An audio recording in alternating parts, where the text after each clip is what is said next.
muda yang dikasihi oleh Tuhan, kita bertemu kembali dalam suasana yang penuh dengan sukacita melalui renungan pada malam hari ini. Karena itu mari kita memuji Tuhan dari nyanyian kemenangan iman nomor 173, Pelihara Sulumu. Kita nyanyikan ayat yang pertama. Mercusuar kasih Bapa memancarkan sinarnya, namun sulu yang di pantai kitalah penjaganya. Mercusuar kasih Bapa memancarkan sinarnya, namun sulu yang di pantai kitalah penjaganya.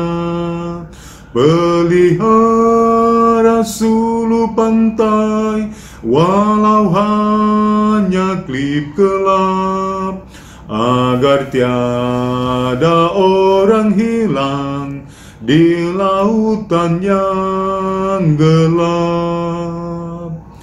Baik, mari kita berdoa. Terima kasih Bapa atas segala waktu yang indah yang Tuhan anugerahkan bagi kami saat ini untuk berada di sekitar hadirat-Mu, dan kami siap untuk membaca dan merenungkan firman-Mu. Ya Roh Kudus, tuntun dan bimbinglah kami saat ini, sehingga kebenaran firman-Mu ini kami jadikan sebagai sulu dan terang dalam menjalani hidup kami ini. Di dalam nama Tuhan Yesus kami datang berdoa dan mengucap syukur semuanya ini. Amin. Baik, mari saudara-saudara yang dikasihi oleh Tuhan, mari kita sama-sama membaca dan merenungkan firman Tuhan yang saya pilih dari kitab Ulangan pasal 29 ayat 9. Ulangan pasal 29 ayat 9, firman Tuhan berbunyi demikian. Sebab itu lakukanlah perkataan perjanjian ini dengan setia, supaya kamu beruntung dalam segala yang kamu lakukan. Jadi inilah firman Tuhan yang akan kita renungkan secara bersama. Dan melalui pembacaan firman Tuhan kita merenungkannya di bawah satu tema, yaitu berjuang hingga akhir. Nah saudara-saudara, perjalanan kehidupan kita ini tidak akan pernah terlepas dari apa yang disebut dengan perjuangan di dalam kehidupan kita ini. Sebab hidup kita ini memang adalah suatu perjuangan. Dan jelas firman Tuhan dalam kitab Kejadian menegaskan bahwa pada waktu manusia sudah jatuh ke dalam dosa, satu hal yang difirmankan Tuhan kepada manusia pertama pada waktu itu, bahwa supaya mereka bisa makan, maka mereka harus berjuang, mereka harus berusaha, mereka harus meneteskan keringat, mereka harus mengupayakan tanah yang ada, supaya melalui semuanya itu menghasilkan sesuatu untuk dinikmati atau untuk bisa melanjutkan kehidupannya di dunia ini.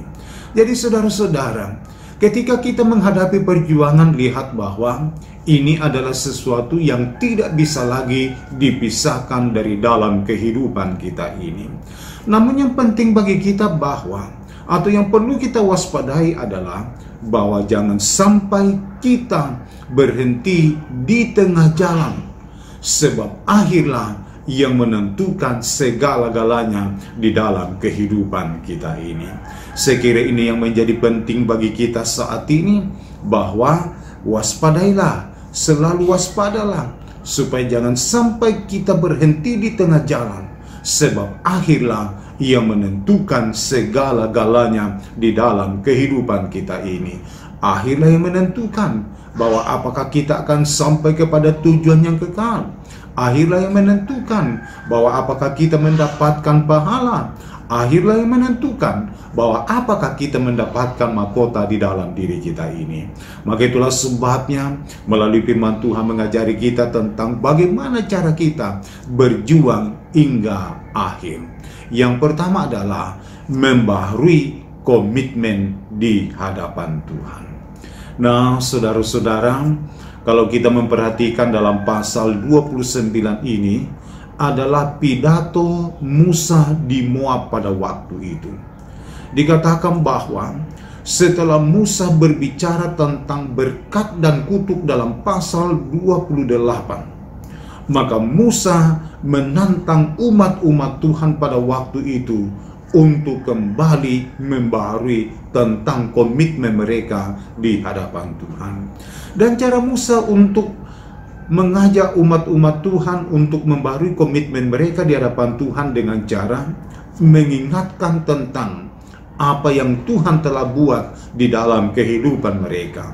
Dalam ayat yang ke-5 di sini kita melihat Musa berkata kepada umat Tuhan pada waktu itu, kamu tahu bahwa dalam perjalanan hidupmu, dalam pengembaraan 40 tahun lamanya di padang gurun, firman Tuhan berkata kepada mereka bahwa pakaianmu tidak rusak di tubuhmu dan kasutmu tidak rusak di kakimu.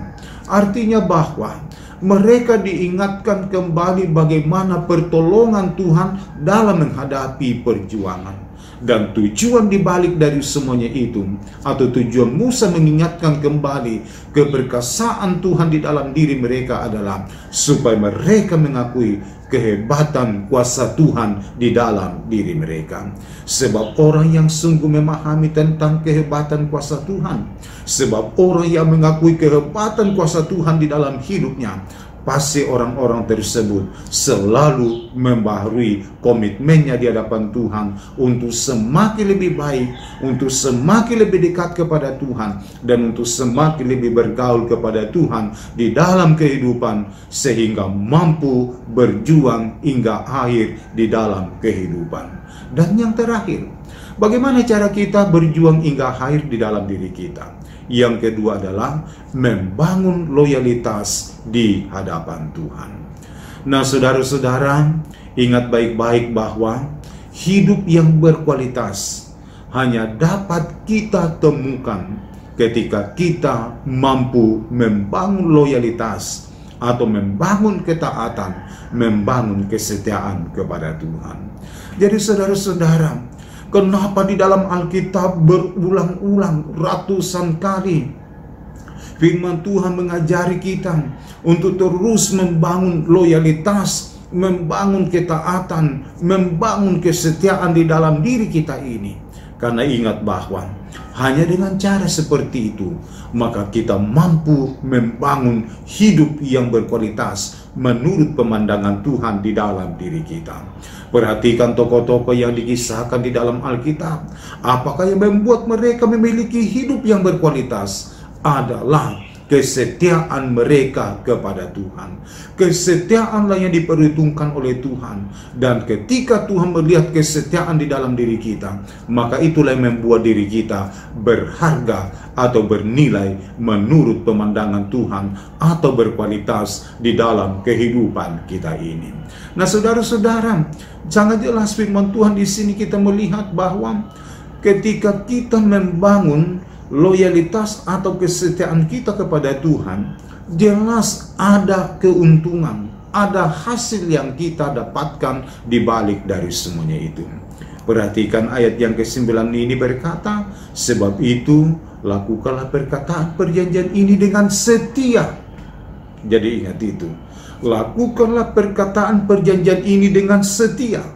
Maka apakah yang dikatakan ayat selanjutnya? Selanjutnya berkata bahwa supaya kamu beruntung dalam segala yang dilakukan.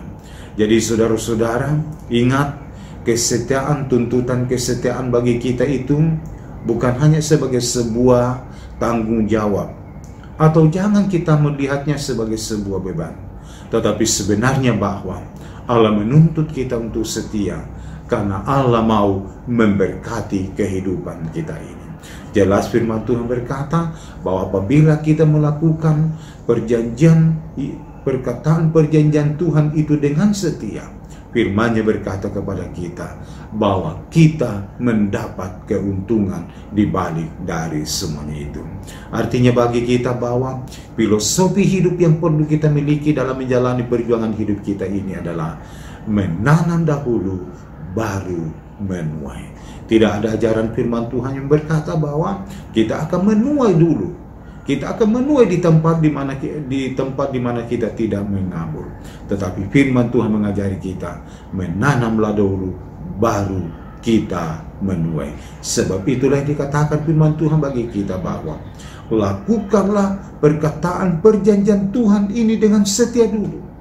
Menanamlah dulu, baru kita beruntung dalam segala yang kita lakukan, atau baru kita menuai di dalam diri kita. Karena itu saudara-saudara, berjuang teruslah di dalam hidupmu, dan yakin dan percaya bahwa di balik dari setiap perjuangan yang kita lakukan, di balik dari setiap tindakan-tindakan untuk melakukan perkataan perjanjian Tuhan dengan setia di dalam diri kita ini, maka ingat baik-baik, Tuhan pasti menganugerahkan kita dengan segala apa yang baik, dengan segala berkat-berkatnya di dalam kehidupan. Jadi ingat, dalam menjalani hidupmu ke depan, apapun yang menjadi perjuanganmu, ingat bahwa selalulah membaharui komitmenmu di hadapan Tuhan untuk semakin lebih dekat kepada Tuhan, dan bangunlah kesetiaan kepada Tuhan, sebab di balik dari semuanya itu ada janji yang sedang menunggu kehidupan kita ini. Tuhan memberkati kita melalui firman-Nya saat ini. Amin. Baik, mari saudara-saudara, kita mengakhiri renungan kita dalam doa, dan saya akan memimpin kita dalam doa. Kita berdoa. Bapa, terima kasih atas kebenaran firman-Mu, sekalipun hamba-Mu menyampaikannya sangat terbatas dan begitu singkat. Ya Roh Kudus, urapilah dan berkatilah sehingga setiap anak-anak muda-Mu yang mendengarkannya sungguh memahami dan sungguh diberkati oleh Tuhan dalam menjalani kehidupan di dunia ini. Itulah sebabnya ya Bapa, tuntun dan bimbing terus kami, sehingga kami terus mampu menghadapi perjuangan kami hingga akhir. Dengan cara kami akan selalu membaharui komitmen kami di hadapan Tuhan, dan kami selalu membangun kesetiaan di hadapan-Mu. Bapa di dalam sorga, bimbing terus kami untuk mampu melakukan firman-Mu ini, sebab firman-Mu ini mengandung janji, mengandung berkat, dan mengandung hidup bagi kami sekalian. Kami terus mendoakan untuk setiap anak-anak muda-Mu Tuhan, Engkau mengurapi, Engkau menuntun, Engkau memberkati dalam menjalani kehidupan mereka, memberkati dalam perjuangan-perjuangan, memberkati dalam harapan dan impian-impian, sebab hanya Engkau-lah yang sanggup untuk melakukan semuanya itu di dalam kehidupan mereka. Dan itulah sebabnya kuatkan iman percaya dalam menghadapi perjuangan, dalam menghadapi harapan-harapan, kerinduan-kerinduan di dalam kehidupan, untuk terus memandang kepada Tuhan, untuk selalu mengarahkan seluruh perhatiannya kepada Tuhan, untuk selalu mengandalkan Tuhan, untuk selalu bergantung sepenuhnya kepada Tuhan, sebab hanya Tuhanlah yang sanggup untuk melakukan perkara-perkara besar di dalam hidup mereka. Bapa, kami mendoakan saudara-saudara kami dalam pekerjaannya setiap hari, lindungi, berikan selalu kekuatan dan kemampuan. Kami mendoakan bagi saudara-saudara kami yang sedang berjuang mencari lapangan pekerjaan, Tuhan yang membukakan peluang, membukakan jalan kepada mereka. Dan kami berdoa bagi saudara-saudara kami yang sedang berjuang di tengah pendidikan, Tuhan selalu yang menolong, memberikan kepintaran, kecerdasan, sehingga mereka senantiasa memperoleh keberhasilan yang sungguh membanggakan di dalam kehidupan. Memberkati ya Tuhan orang tua mereka dalam berbagai kesibukan, dalam berbagai aktivitasnya. Tuhan tolong, Tuhan pimpin dan memberkati. Terima kasih ya Bapa di dalam surga. Inilah doa kami. Inilah pengucapan syukur dan permohonan yang kami datang persembahkan kepadamu. Di dalam nama Tuhan Yesus adalah Tuhan dan Juru Selamat kami yang hidup. Amin. Baik, demikianlah renungan kita pada malam hari ini. Selamat malam, Tuhan Yesus memberkati dan shalom.